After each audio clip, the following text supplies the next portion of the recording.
चालाक गधा, बोलती गुफा और शेर। एक दिन कहीं से एक शेर जंगल आता है। वो जंगल शेर के लिए नया था।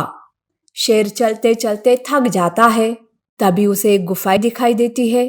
शेर गुफा को देखकर सोचता है, अरे वाह, ये अब गुफा भी मेरी और इसमें रहने वाला जानवर भी मेरा। मैं उसे मारकर अपनी भूख मिटाऊंगा और इसी गुफा में आराम करूंगा। ऐसा सोचकर शेर गुफा के अंदर जाता है, पर गुफा तो खाली थी। उसमें कोई जानवर नहीं था। अरे ये क्या, ये गुफा तो खाली है। ये गुफा जिस किसी की है वो जरूर वापस आएगा, तब मैं उसको दबोच लूंगा। ऐसा सोचकर शेर गुफा में आराम करने लगता है। थक जाने की वजह से शेर सो जाता है। कुछ देर बाद शेर जाग जाता है। अब तो उसे बहुत ही तेज भूख लग जाती है, पर उसमें शिकार करने की कोई ताकत नहीं थी। तब वो सोचता है, इतनी देर हो गई पर अब तक यहाँ कोई क्यों नहीं आया। अब तो बाहर जाने की भी ताकत नहीं है। चलो कुछ देर और राह देखता हूँ। शेर गुफा से ही बाहर नजर रखने लगता है। तभी उसे गुफा के बाहर एक गधा दिखाई देता है। शेर को लगता है कि ये गुफा एक गधे की है। उसके मुंह में गधे को देखकर पानी आता है। गधे का मांस खाने मिलेगा, ये सोचकर ही वो बहुत खुश हो जाता है। पर ये क्या, गधा तो गुफा में आने के बजाय दूर से ही जा रहा था। तब शेर सोचता है, अरे ये क्या, ये गधा तो जा रहा है। नहीं नहीं, मुझे मेरे पेट के चूहे को शांत करना है। कैसे भी करके इस गधे को गुफा के अंदर लाना ही होगा। वैसे तो गधा होता ही बेवकूफ है, उसे मैं अभी अपने जाल में फंसाता हूँ। शेर छल और कपट से गधे को फंसाना चाहता था, ताकि वो आराम से गधे का मांस खा सके। उसके मन में एक तरकीब आती है और वो आवाज बदलकर गधे से कहता है, अरे गधे, कहाँ जा रहा है तू? रुक जा, मैं एक बोलती गुफा हूँ, मेरे पास आ। गधा गुफा को बोलते देखकर हैरान हो जाता है और कहता है, क्या तुम बोलती गुफा हो? पर मैं तुम्हारी बात कैसे मानूं? अरे गधे, मैं साधारण गुफा नहीं हूँ। अगर तू बोलती गुफा के अंदर आया तो मैं तुझे जादुई शक्तियाँ दूंगी, जिससे तू शेर से भी ज्यादा ताकतवर बन जाएगा। फिर कोई भी तेरा मजाक नहीं उड़ाएगा। ये सुनकर गधा बहुत ही खुश हो जाता है।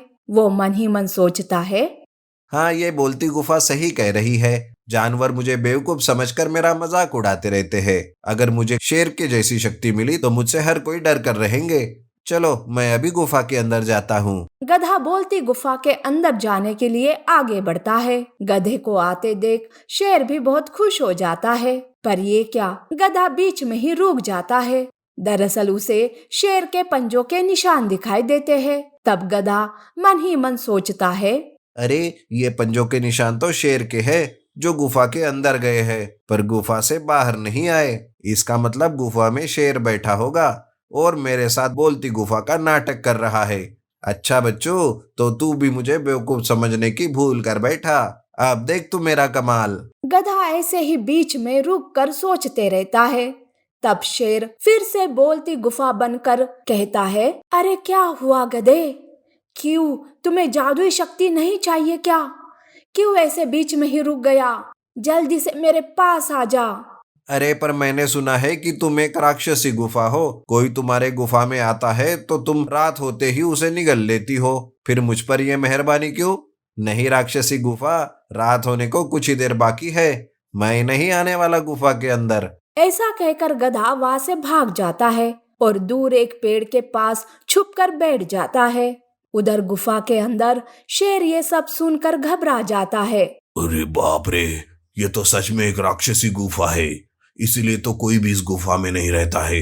रात होने से पहले मुझे यहाँ से भाग लेना चाहिए। ऐसा सोचकर शेर गुफा से दुम दबाकर भाग जाता है। गधा शेर को गुफा से भागते हुए देख लेता है और कहता है, अच्छा, तो मेरा शक आखिर सही निकला। ये शेर ही था जो बोलती गुफा बनकर बोल रहा था। चलो अब ये शेर कभी वापस इस गुफा में नहीं आएगा।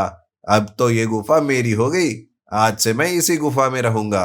शेर डर के मारे वहां से भाग जाता है, तो गधा खुशी से उस गुफा में रहने जाता है।